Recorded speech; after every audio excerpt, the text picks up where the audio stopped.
Mana tempatnya sebetulnya terserah Allah. Terserah Allah mana baiknya ya Allah. Kalau memang baik kekayaan, berikan kekayaan dengan mudah dan barokah. Kalau baik kemiskinan, berikanlah kemiskinan. Tidak apa-apa. Serius. Jangan dipikir orang miskin sengsara, belum tentu. Jangan disangka orang kaya bahagia, belum tentu. Kita coba bagi pikir aja. Kira-kira ini sama-sama beriman ya. Orang kaya beriman, orang miskin beriman. Siapa yang lebih tenang hatinya? Nah, kalau secara teorinya sama, paham ya? Karena orang beriman ini sama Pak. Tidak ada equal, kaya miskin itu equal. Tidak ada yang lebih di antara satunya. Kalau ada yang lebih hebat orang kaya, berarti orang nggak adil. Lebih bahagia orang kaya, berarti orang nggak adil. Lebih baik orang miskin, orang nggak adil. Tapi kenyataannya hati manusia ini nggak kuat. Hati kita ini cenderung dengan benda-benda mewah, betul nggak? Jadi jangan. Kita itikaf di masjid. Saya kan suka itikaf. Biasanya kita habis sholat isya itu tidur, karena nanti mau bangun jam 2, jam 1 buat kayak mulai.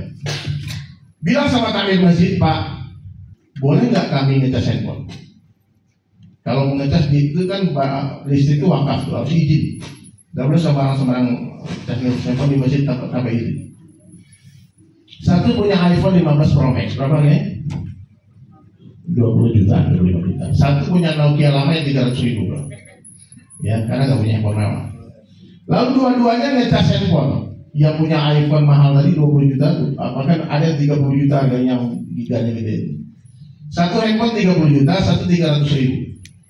Saya mau tanya, pas dua-duanya handphone dicas, yang paling nyenyak di Indonesia siapa?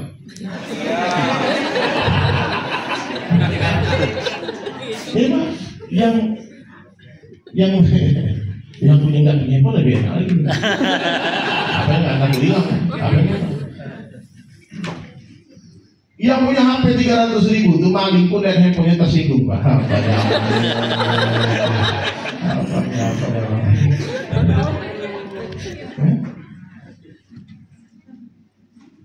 Jadi hebat orang miskin yang beriman ya, orang miskin yang beriman. Tapi kalau nggak beriman ya Masya Allah. Orang kaya itu takut miskin, Pak. Betul. Orang miskin kaya takut miskin. Apa yang ditakuti orang miskin? Dan orang miskin kadang takut kaya, betul nggak? Orang kaya takut miskin. La ilaha illallah. Nah, jadi memang ada sebagian orang yang Allah berikan harta kekayaan. Tapi sebetulnya orang kaya ini punya amanah besar untuk mencari orang-orang miskin. Kalau orang kaya ini imannya masuk dalam hatinya, dia akan senang memberikan harta yang tak beriminta. Maaf ya, mungkin ada satu orang di sini yang punya harta, saya nggak kenal ya, yang bisa berangkatkan semua orang gratis bisa. Kalau dia mau, ya. Benar. Tugasnya orang kaya apa? Mencari orang-orang miskin, bukan orang miskin yang mencari orang kaya. Orang kaya membantu memperbaiki dunia orang miskin. Orang miskin membantu memperbaiki akhiratnya orang kaya. Ada simbiosis mutualisme. Ada keterikatan. Coba kalau nggak ada orang miskin gimana, Pak? Siapa kira-kira Pak Bu yang mau jadi kerja di rumah Bapak Ibu? Semua orang kaya. Atau mungkin di zaman seperti zaman Khalifah dulu, yang menjadi hamba sahaya sahabat, baca kitab Hayatus Sahabat, itu orang-orang berambut pirang bermata biru, itu budaknya sahabat.